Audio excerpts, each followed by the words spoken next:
ನಮಸ್ತೆ, ನಾನು ನಿಮ್ಮ ರೋಹಿಣಿ ಇಸ್ರೇಲ್ನಿಂದ ಮಾತಾಡ್ತಾ ಇದ್ದೀನಿ. ಏನು ಗೊತ್ತುಂಟ, ನಾನು ಕೊಡೋ ಕೆಲವೊಂದು ಟಿಪ್ಸ್ಗಳು ನಿಮಗೆ ಯೂಸ್ ಆಗುತ್ತೆ ಅಂತ ಅಂದ್ಕೊಂಡು ನಾನು ವಿಡಿಯೋ ಮಾಡ್ತಾ ಇರೋದು. ನಿಮಗೆ ಯೂಸ್ ಆದರೆ ಐ ಆಮ್ ವೆರಿ ಹ್ಯಾಪಿ. ಏನು ಗೊತ್ತುಂಟ, ತುಂಬ ಜನ ಕಮೆಂಟ್ ಮಾಡ್ತಾರೆ.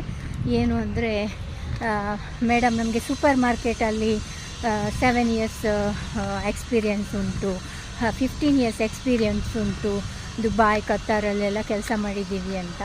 ಸೊ ನಿಮಗೆ ಎಕ್ಸ್ಪೀರಿಯನ್ಸ್ ಇದ್ದರೆ ಆ ಎಕ್ಸ್ಪೀರಿಯನ್ಸ್ ಇಲ್ಲಿಗೆ ಯೂಸ್ ಆಗಲ್ಲ. ಯಾಕಂದರೆ ಇಲ್ಲಿ ಬೇರೆ ಕೆಲಸ ಕೊಡ್ಬೋದು ನಿಮಗೆ, ಸೂಪರ್ ಮಾರ್ಕೆಟಲ್ಲಿ ನಿಮಗೆ ಬೇರೆ ಬೇರೆ ಥರದ್ದು ಕೆಲಸ ಎಲ್ಲ ಕೊಡ್ಬೋದು. ಸೊ ಆ ಕೆಲಸನೇ ನಿಮಗೆ ಇಲ್ಲಿ ಯೂಸ್ ಆಗುತ್ತೆ ಅಂತ ಹೇಳೋಕ್ಕಾಗಲ್ಲ. ಬಟ್ ಸೂಪರ್ ಮಾರ್ಕೆಟಲ್ಲಿ ನಿಮಗೆ ಎಕ್ಸ್ಪೀರಿಯನ್ಸ್ ಎಲ್ಲ ಏನೂ ಕೇಳಲ್ಲ ಅಂದ್ಕೊಳ್ತೀನಿ.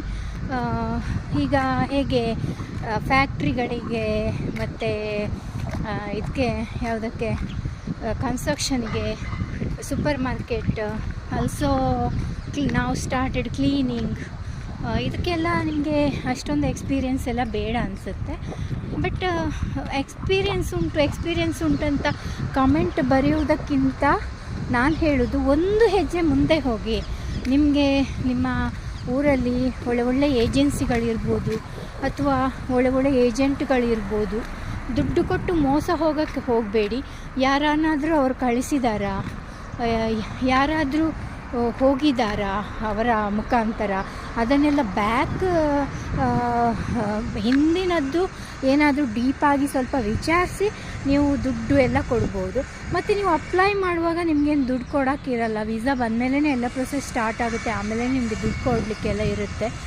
ಸೊ ಮನೆಯಲ್ಲಿ ಕೂತ್ಕೊಂಡು ಕಮೆಂಟ್ ಮಾಡಬೇಡಿ ನನಗೆ ಎಕ್ಸ್ಪೀರಿಯನ್ಸ್ ಉಂಟು ಅಂತ. ಪ್ಲೀಸ್ ಒಂದು ಹೆಜ್ಜೆ ಮುಂದೆ ಇಡಿ, ನೀವು ಖಂಡಿತ ಇಸ್ರೇಲ್ನಲ್ಲಿ ಇರ್ತೀರ. Thank you so much. By.